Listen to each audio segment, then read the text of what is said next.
Hi there, welcome to our channel. My name is Helen. And I am Joseph. And we are the Joe-Attahs. So we decided to do a series for singles, and this is because we've gotten a couple of questions since we started this channel. We have both married and singles on our channel, and we've gotten quite a number of questions from singles. So instead of answering them, of course, we've tried to answer people individually, but we thought, okay, why not do a series to actually address these questions, because they tend to be like recurring questions that we've seen. So we're doing a series. This is the first in the series for singles. So watch out for the next 30 days or so. We'll be answering questions, silent questions on the mind of single brothers and sisters. So watch out for the channel. Turn on the notification bell if you're already subscribed, and if you haven't subscribed, please subscribe now and turn on the notifications so that you'll be notified when the next video comes up. All right, so what's the question we're answering today? The question we're answering today, this one is from a lady. Okay.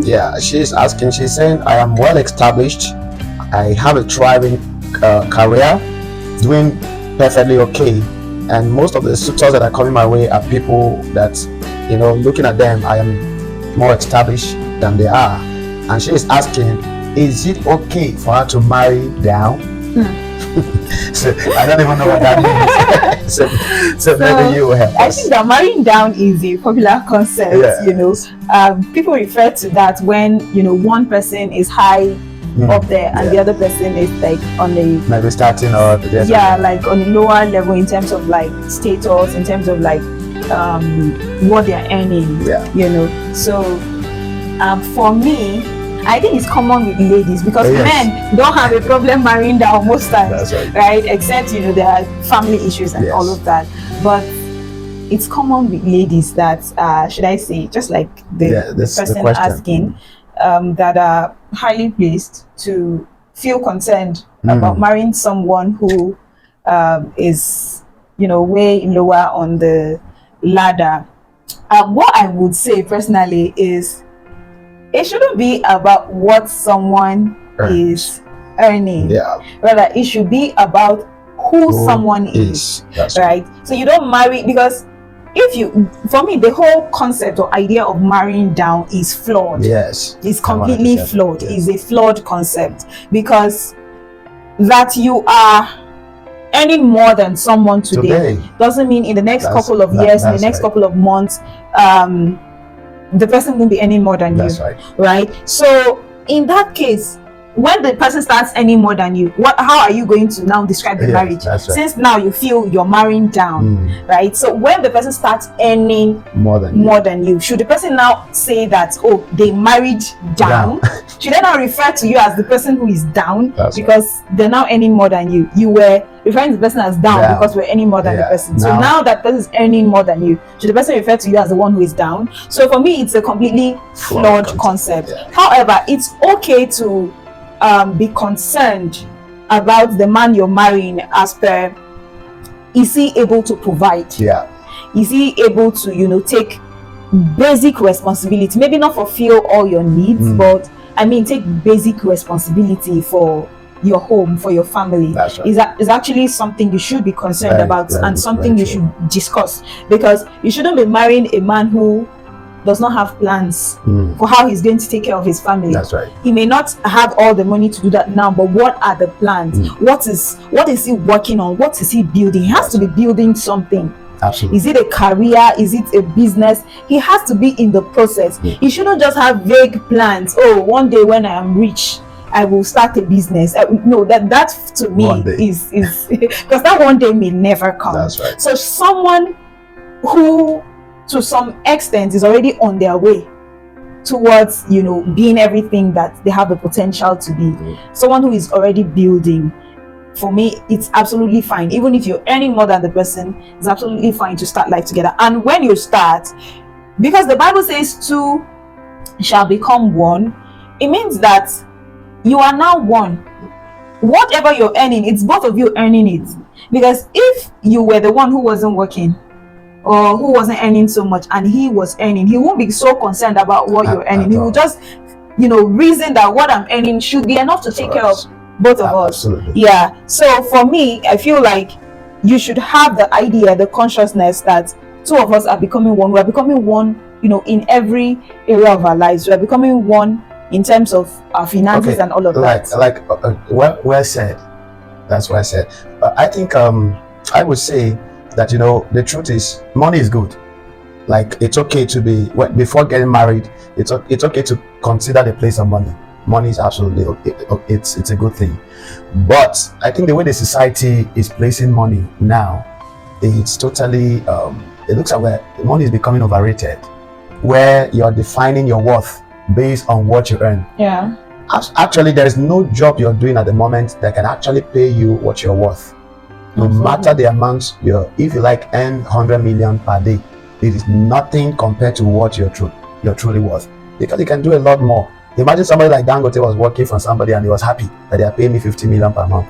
He will be limiting his potential, but today he can make that in a second while sleeping. Yeah. Do you understand? Yeah. So comparing your income as a standard for determining whether you're up or the other person is down is a mediocre mindset. Yeah. So what I think, like you rightly said, is that when you want to get married, the first thing, because marriage is not something that you just wake up and say, I just want to do.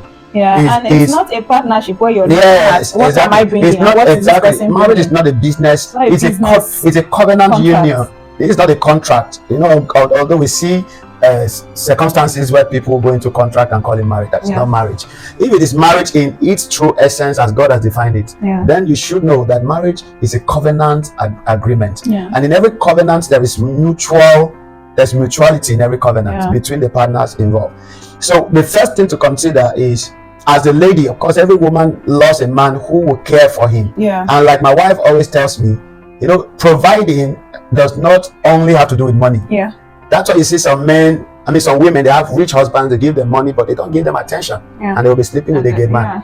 Do you understand? So providing has to do with money, it has to do with presence, it has to do with emotion, it has to do with responsibility, it has to do with coverings, both spiritually and physically. It has to do with being a present husband and a present father, just all around. So look for a man that is responsible, number one, a man that is not lazy, a man that has a vision. He may not be there yet, but when you look at this man, you know that all things being equal, give him a little time, this man will become something beyond what it is today. So you yourself look beyond the immediate. Absolutely. Look at the future. Because like she said, okay, what if you lose that job? You could actually lose your job. What if you lose that job right after the marriage?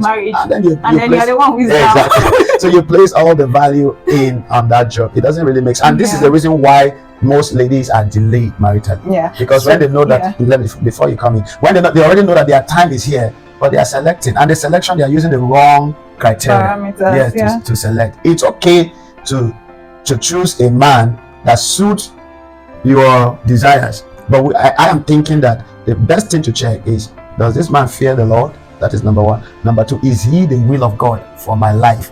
And number three, does my purpose align with his purpose? These are the things to consider.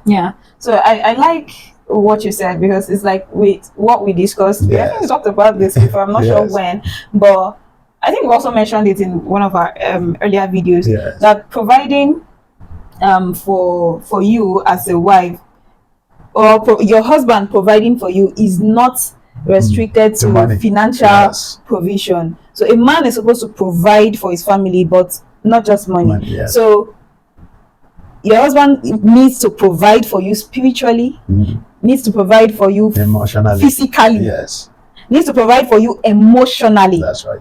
So look at that man.